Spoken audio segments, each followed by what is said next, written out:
loved one, an acquaintance, a good friend has passed, and you've been named the executor.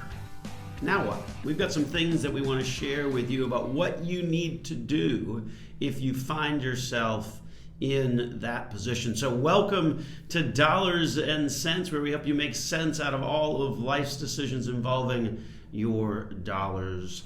We're Central Florida's longest running radio program, coming to you on a variety of networks throughout Central Florida these days. My name is Joel Garris. I'm a certified financial planner, certified financial fiduciary with Nelson Financial Planning, where our team of certified financial fiduciaries stands ready this week to help you change your life with a successful and cost-effective financial plan. Before we get to that topic of what to do if you are named as an executor, we're joined again this week by a fellow certified financial fiduciary at Nelson Financial Planning. Rob Field also happens to be a national Social Security advisor. Welcome back to the program, Rob. Good to be here. We covered a lot of territory last week, but with Social Security, there's a lot to talk about. So we ran out of time. We're having you back. Last week on the program, we talked about a variety of topics. We talked about the history, talked about the sustainability. You even were nice enough to predict that folks are going to get a pretty good pay raise next come January. Still looks good. Right around about 5%, maybe. 5.3. Somebody said 5.5. I can't promise, but it's going to be pretty healthy, which would be nice. And that's directly correlated to inflation, of course. And as we Correct. all know, inflation a little bit higher than certainly running quite high in comparison to what it's been running over really the past decade. So folks with Social Security are going to be able to see a little bit of a jump. Also talked a little bit last week on the program about the difference between Social Security and a pension, and then tackled the all-important question of spousal benefits and how that works. So we encourage our listeners, if you missed that program and those topics kind of resonated, or those parts of Social Security, to make sure that you tune in to our podcast channel or our YouTube channel. Simply find us on your favorite platform by searching for Nelson Financial Planning, or if you get stuck, you can always go to our website at nelsonfinancialplanning.com, and then from there you can connect directly to our channels on our program. So let's get to that question: should I stay or should I go? And let's relate that to Social Security, about the decision that a lot of folks face on whether they should take their Social Security at 62 or 67. Just yesterday in the office, you were nice enough to run an analysis on looking at the numbers. So let's start there, if you will. Sure. So last week we talked kind of the nuts and bolts, how Social Security works, how numbers are calculated. Once you get to the point where you know what your full retirement age would be and what that number would be, from there you can start calculating 62, which would be a lower number, about 25% less, or take it out to age 70, your full retirement age, the primary insurance amount would go up about 32% more. So with that in mind, you're the moving parts of making that decision. I mean, it's nice. It'd be nice if somebody could walk in and say, here's what I got. What do you think? There's just too many variables to look at, as in monthly income that you need, and how soon would you need that to start? Because at 62, if you fully retire and you're not working and maybe your retirement plans are not generating the kind of income you need, and if Social Security is all you got, that might be your choice, but you're going to take a reduction. If you can wait and let the number go up, then you're going to then have more per month, but then you've got to fill in the gap from either 62 to 67 or age 70 when you decide to actually take it. Then the other thing we look at is total amount of money you could get from Social Security. One part is, okay, I can get this much per month, but by waiting, the increase goes up per month, and then the total I would collect from Social Security as I get older would be larger. And Yep. the third piece we have to throw in is going to be, how long do you think you'll live? Right. Because if you part. wait, but and then you're going to get a larger amount per month, but your family history shows that mid-70s, a lot of families not going to age 80, you could make the argument to go ahead and get started early. Sure. So let's unpack some of the things that you just said in there. First of all, full retirement age. That's different for different people. Correct. It's it used to be age 66, and then over the last 5-6 years, they've moved it from 66 and 2 months to 4 months, 6 months now. If you're born in 1960 or later, your full retirement age would be age 67. And so if you're taking it at 62, you've got more of a reduction than someone a few ages older than you who took it at 62, because it's all relative to what that full retirement age is. Correct. From age 62 to age 70, the spread is about the same, but if full retirement age is 67 and you take it at 62, that's 5 years early instead of 4 years early. So from full retirement age, that becomes more of a 30% reduction. Versus the typical 25 when it used to be at 66. Correct. So you got to keep that in mind. So that's certainly one of the things to kind of be thinking about. The other thing is that, again, back to that full retirement age, the rules are different in terms of work versus collecting Social Security. If you're below the full retirement age, you've got to if you're still working, you've got to kind of put that into account as well. Right, that's another variable to keep in mind. If you start at age 62 or any time below full retirement age, you can only make about $18,960 outside of what Social Security is providing. If you make more than that, Social Security starts pulling back or decreasing what you get, $1 for every 2 above. So if you're, a lot of people think, oh, you know what, I'll continue to work very robustly and make a great salary, and then I'm going to add my Social Security to it. And then they realize that at some point you're dwindling the Social Security amount down, so it doesn't make sense. So if that were the case, you would be better off waiting. Sure. Because once you hit full retirement age, then you can make up into the $25,000, $26,000 level, and once you are fully retired, from whatever month you turn 67, that month of the full retirement age, right? Then you can earn whatever you want and not have a reduction. So not everybody knows that. We like to point that out so that when you're doing your calculations, you don't get caught off guard. Right. And the key thing about those earnings numbers is it applies to work earning, not pension income, not rental income, not dividends, capital gains, any of that stuff. Correct. It's got to be good old-fashioned work, if you will. Right, your typical job. So you're not gonna. A lot of people get concerned, like, oh, I can't take too much out of my IRA because it's going to affect my Social Security, and that's not the case. It's the true job that you have, and I think that's why we emphasize the fact that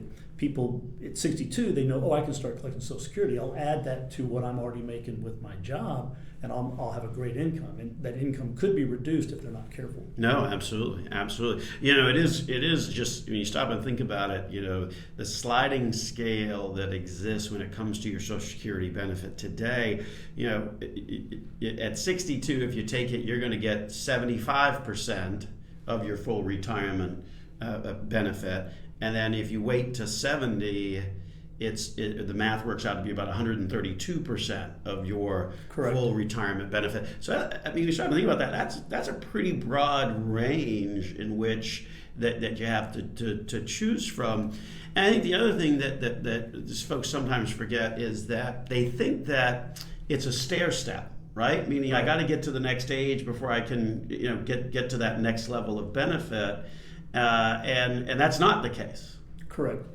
We could go over an example after the break and talk a little bit about how that works. You're like a pro. You hear the music and it's time to go to the break. So we'll come back with that example of how that works coming up next on Dollars and Cents with Joel Garris of Nelson Financial Planning.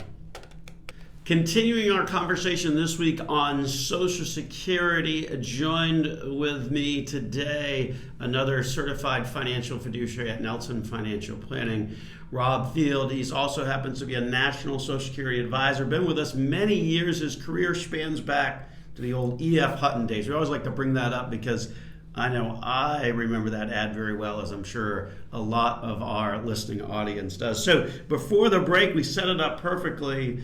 We're going to get into some numbers on how to compare do I take it at 62, 67, 70? So you got some numbers that you want to share with us today. Sure. What we thought was we'd take a look at an example where if somebody at full retirement age was going to collect $2,000, that was the magic number. We talked about last week how that number determines spousal benefits, how much you're going to get, what the reduction would be, how you would work it up. In that example, if you decided at 62 to start taking your Social Security, you're only going to get $1,500 a month. So there's that reduction we talked about. A 25% reduction there. Yeah. If you could wait till age 70, you're now looking at $2,640. And so just talking about that spousal thing that we mentioned earlier, if somebody decided to take $1,500, the spouse at 50% would only get $750.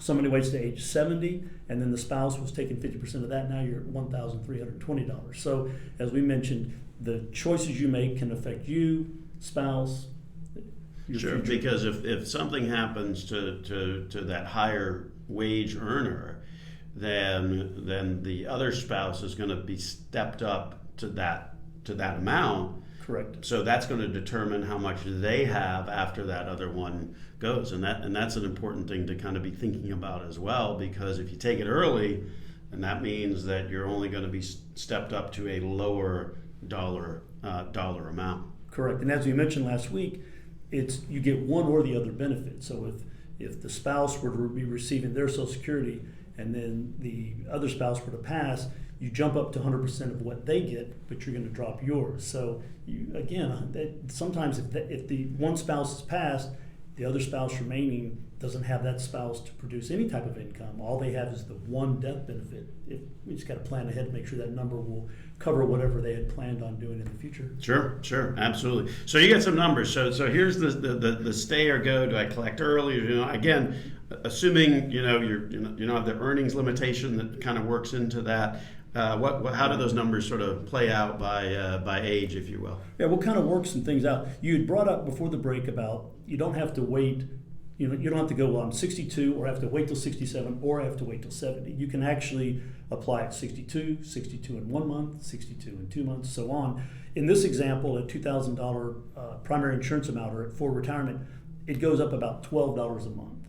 So if you at 62, $1,500, you wait a couple of months and then go at 62 in 2 months, you're now looking at $1,500, close to $30. So it does kind of make a difference. If you ran that out every month from 62 to age 70 that you waited would equate to about $5,000 more total at the back end. Okay. Which is kind of where we're also going to talk a little bit about today is if you do wait, that's money you're not going to get today, but you're going to get a larger amount per month down the road, and it kind of expands out. Around age 80, whether you did 62, 67, or 70, it's about the same total that you get. That's sort of and that's the age that I sort of always use, and when we're talking to folks is, age 80 is kind of the break-even age. Correct. No matter whether you're looking at it, if you're taking it at age 62 or 63 or 65 or 67 or 70. Right. The way that the numbers work, there's definitely an age where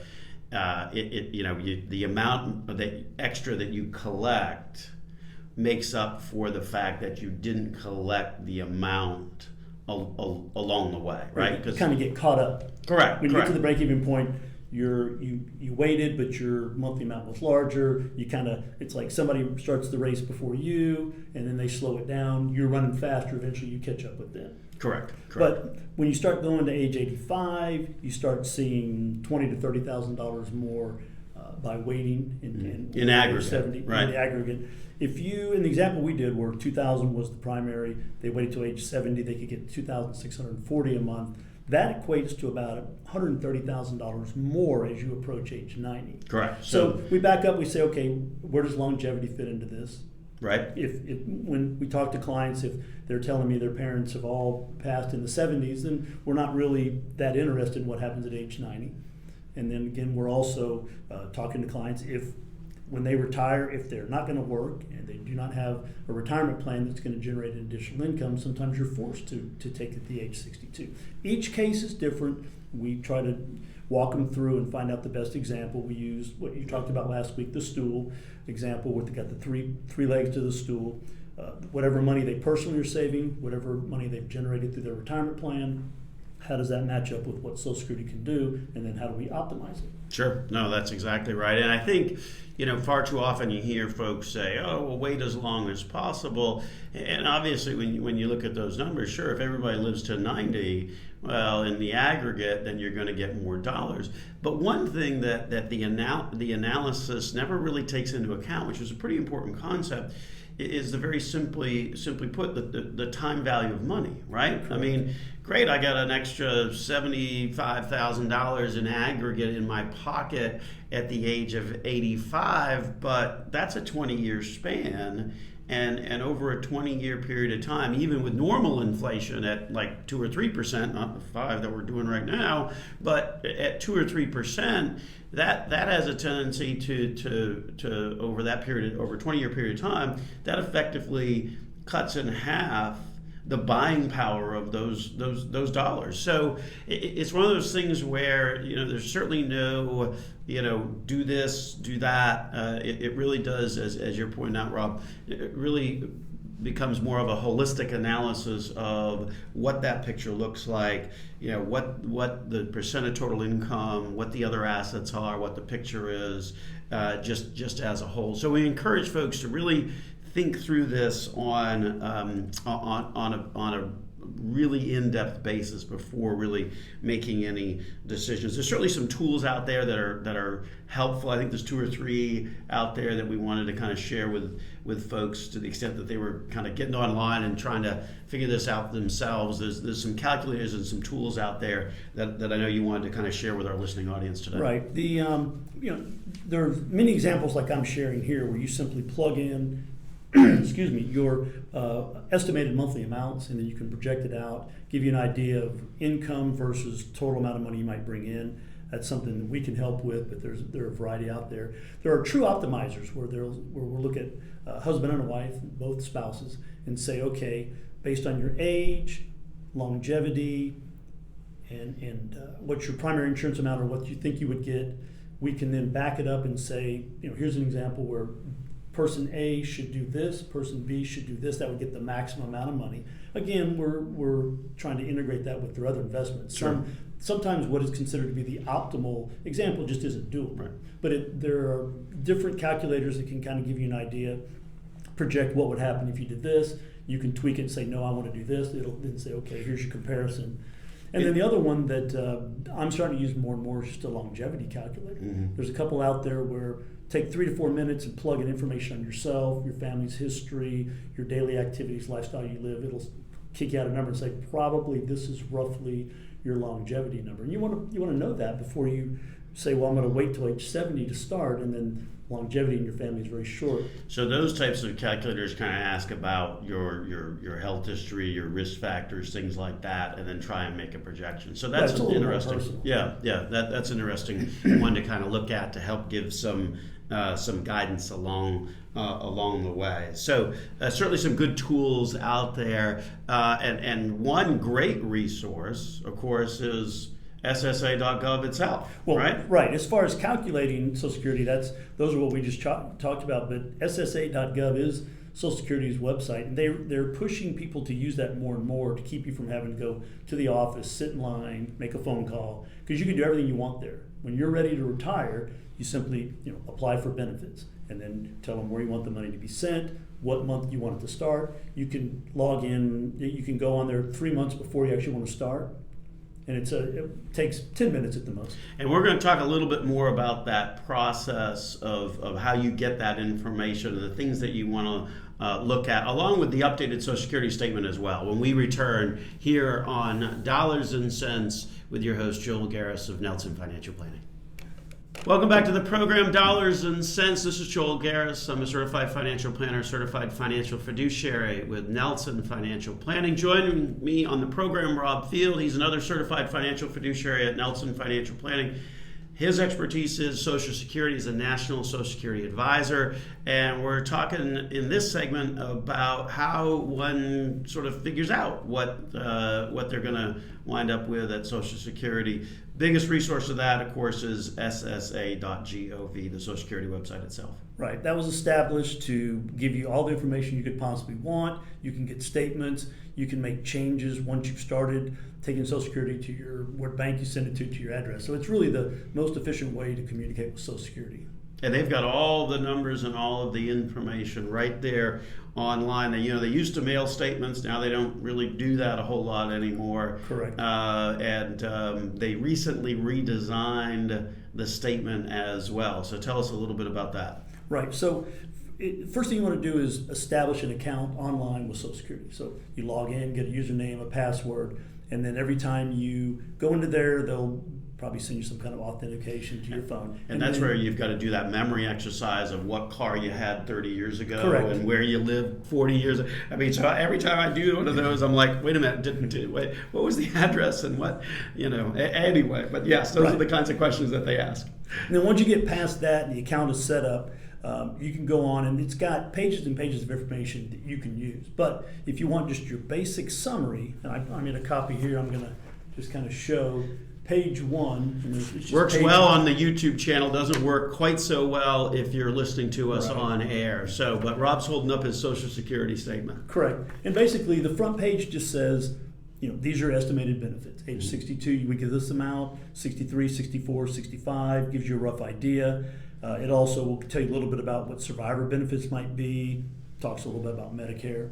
So, that's important to kind of give you an idea, what could I do? What would happen if I were to retire at different ages? The second page, which is kind of important, is just going to list all of your earnings from the time you were in high school up till now. And then it's going to show how much of it was taxed. And you just want to make sure that you got credit for all of the jobs that you had, especially the most recent ones, because they're going to look at every job you had. They're going to index how much you made. They're going to come up with the 35 best results of that, run through the formula. That comes up to be your primary insurance amount, or the amount you get at full retirement age. Everything's based on that. So it's important that you don't go into Social Security, start collecting, and go, oh, you know what, I didn't realize that this wasn't reported, because it's too late. Certainly one of those things where I think no matter how old you are, you certainly want to be checking that. You don't want to wait, 62 and then say, okay, let me check. Oh, well, 30 years ago I had that job, but it didn't get reported. I mean, those are the kinds of things that you certainly want to make sure that you're checking along the way. Right. And then this kind of information, if you share it with us, we can build it into that three-legged stool and help you kind of propose where we're going as we move forward.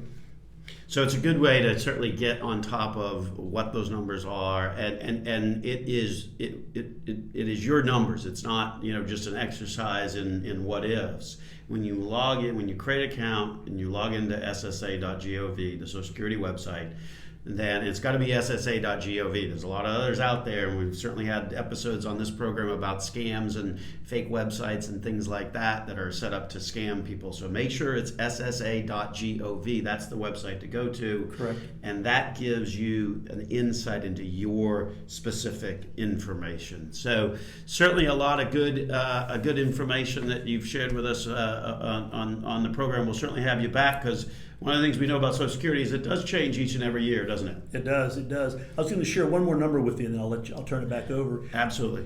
If a retiree who turns 70 this year and has waited till age 70 to apply and has hit all of the maximum taxable range, so they've done the best they possibly can, that person today is getting $3,895 a month. Well, that's a pretty good chunk. You run that out for 15 years, that's over $700,000 cumulative that they will have received. Now that's the best you can do for this year. Correct. But those numbers do go up. So those that participate and keep track and have paid in are actually rewarded fairly well.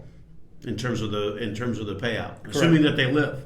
Well, assuming they live. You got that, and that becomes the issue, and that they have other resources and don't have to collect it. You were sharing on the program last week that somewhere along the lines of, and I had forgotten that there was this many, 1 in 4 Americans relying solely on Social Security. 1 out of 4 retirees who are on Social Security. Social Security makes up 90% That's Yeah. 25% of America, 90% of their income comes just from Social Security. Yeah. So bottom line is it's a valuable part, but make sure it's not the only part for your retirement. Indeed. Yes. Well, thank you for joining us on the program. We're going to shift over to the really tough situation that I think folks find themselves in, and they find themselves in the situation at a very highly emotional period of time, and it's one of those things where you don't really know what to do, because for most people they don't do it very often, and that's a situation of when a loved one passes, a friend, acquaintance, even a spouse, and you were named the executor, and now you've got to kind of deal with all of those things. So we've got some things during the rest of the program that we're going to talk a little bit about in terms of what you need to do, because there's going to be a lot of pressure, a lot of emotion, and as an executor, you now have a fiduciary duty to make sure that you are doing things in the way they need to be done. Plus, you may also be getting pressure from other family members about trying to speed up the distribution of the assets. That oftentimes happens more often than not.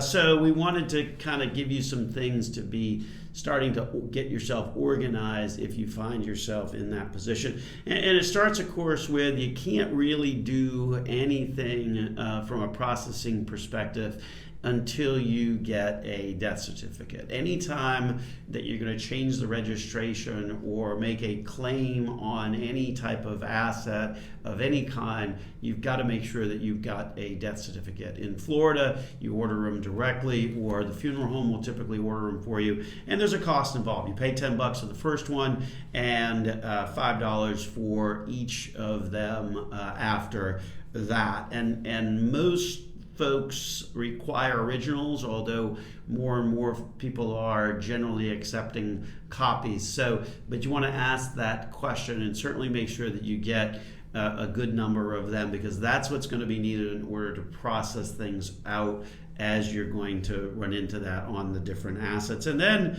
one of the other things is, of course, to figure out if probate is needed. If it's been done correctly, hopefully there's really no need for probate. Now, let's just clarify something here. Just because you have a will doesn't mean you avoid probate. The will, in fact, is the document that is used throughout the probate process. In order to avoid probate, then you have to use techniques like naming beneficiaries or having a trust and having assets titled in that trust. So when you think about being named as the executor, you've got to be thinking about, okay, well, do I need probate? Do I need to go through that court process?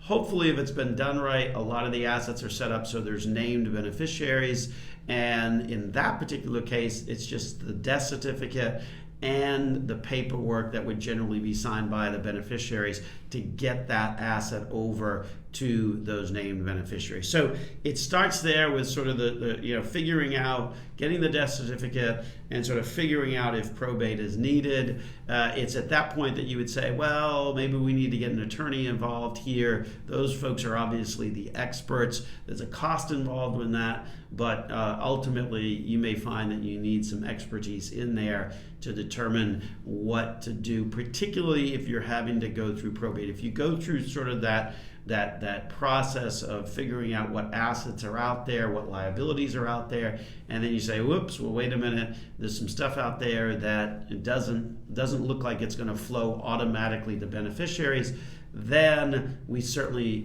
would encourage you to hire the services of an attorney to help get you through that probate process. So those are some of the first few things that you've got to do when it comes to ultimately fulfilling that responsibility if you've been named as executor. We've got a variety of other things to also be thinking about if you find yourself in that role, and we'll continue on with this part of the conversation after these messages. This is Dollars and Cents with your host, Joel Garris of Nelson Financial Planning. Talking about what to do if you find yourself named as executor on a will. What's the process involved in that? Before the break, we were talking about some of the first things that you need to be doing on that, collecting death certificates, determining if you're going to need the probate process, figuring out if that's needed, consider hiring an attorney. And then in this segment, we've got some more things to be thinking about. So we welcome in all of our listeners here to Dollars and Cents, where we help you make sense out of all of life's decisions involving your dollars. We're Central Florida's longest running radio program, also happen to be one of the top 25 financial planning podcasts on the World Wide Web. So make sure you check us out there. Maybe you missed the first part of the show where we were joined by fellow certified financial fiduciary at Nelson Financial Planning, Rob Field, talking a lot about Social Security, carryover of that from the conversation we had last week about Social Security as well. So we welcome you in to the program. Labor Day weekend, so looks like there's not a whole lot of businesses that are open tomorrow, so 3-day weekend for a lot of folks, so that's always a good thing as well. So after you've got the death certificates, after you've figured out the process of whether probate is needed, considered hiring an attorney,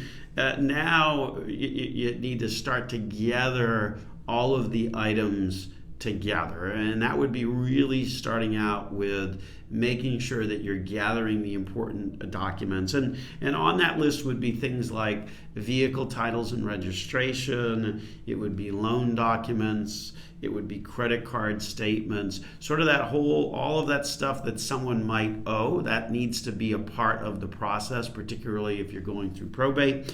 And then on the asset side, right? Any insurance policies, any bank statements, any safe deposit box, any other assets, investment accounts, retirement accounts, pensions, things like that. You almost have to sort of sit down and start to gather all of those important documents, because ultimately you're going to be responsible for creating some sort of an inventory list of all the assets and all the liabilities to ultimately determine exactly how what that picture looks like, and then becomes the process of searching for beneficiaries. And at first glimpse, that might sound pretty straightforward. I mean, like, how hard can that be? If you go in, you should know the family, or ultimately you look for a filing cabinet or those kinds of things to try and track that down.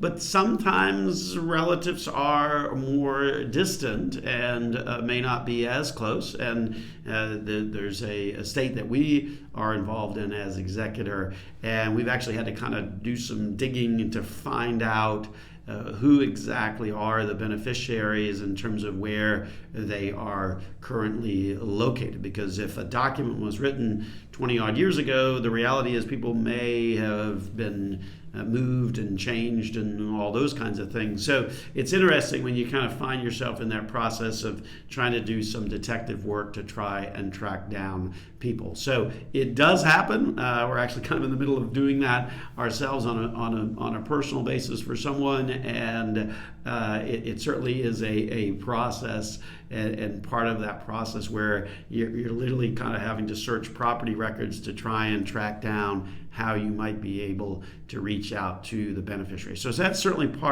an important part of the process as executors, to sort of track people down, because ultimately once you've sort of taken once you've got the death certificates, once you've figured out probate, hired an attorney, gathered all the information, presented an inventory, figured out who the beneficiaries are, then it's the process of trying to consolidate stuff so that it is easier to disperse, because ultimately then you're going to be dispersing the assets of the estate out to the named beneficiaries. And when you do that, obviously this is a process that typically takes anywhere from 6 to 18 months. And so if there are some assets that are more liquid, maybe you disperse those out a little bit more easily or a little bit more quickly. But we always encourage folks to hold on to a chunk of that, just in case that there are bills or IRS questions or anything like that that may come up that may not resurface for several months until several months after somebody passes. So really to take an opportunity to hold back some of that, wait a little bit longer, and then ultimately you can disperse all of the remaining assets on that. But that's sort of the process. There's definitely a process to it. I know it always, being named an executor is obviously an emotional time because that means that someone that you were close to passed away. But there's definitely a process, if you will, that you want to go through. And those steps that we've shared with you on the program today are part of that process to make sure that you are following what needs to be followed, because as an executor you are in fact a fiduciary and you do need to make sure that you're following all of those proper steps. So anyway, in the last few minutes of the program, I wanted to kind of share a statistic that I found. It's sort of in the vein of the old expression, we are the government and we are here to help. And this is correlated to the Supreme Court decision that came out this past week, or maybe it was the week before, that ultimately ended the national moratorium on evictions. Under some of the rules and laws that were passed as a result of COVID, particularly the CDC, had extended the moratorium on landlords to be able to evict tenants because tenants weren't paying rent. There was a moratorium on that prevented landlords from sort of kicking out those renters that had not been paying rent. And so what the CDC had done is they had further extended that from the end of July all the way to the beginning of October. Supreme Court ruled that they could not, in fact, do that. Sort of that classic example of, you've got competing rights, right? You've got tenant rights and you've got landlord rights. And ultimately, after a period of, I think it was almost a year plus, where there was a moratorium on evictions, Supreme Court ruled that the CDC could not extend it any further past the July 31 date. Anyway, what's interesting about that is the numbers, and here's the numbers that we want to share with you. So when Congress passed a couple of these COVID bills, the one that it passed in December of last year and then again in March, it approved over $46 billion in rental assistance to help these renters ultimately get money to pay the landlord so they would not be evicted when the moratorium ended. As of the end of August, again, I said this was in the line of we're the government, we're here to help. As of the end of August, just a little over $5 billion, or a little over 10% of that amount had been set aside for renters had actually been dispersed. So if you're a renter and you run into trouble as a result of COVID, there is a lot of money out there to help you get caught up on your rent. You just got to go through the process of being able to find it. There's a tremendous amount of those resources still out there to take advantage of. Anyway, we thought we would just share that last little statistic here on the program. We're going to wrap it on up and get on out of here. Thanks for listening to the program Dollars and Cents with your host, Joel Garris of Nelson Financial Planning. Have a safe weekend out there.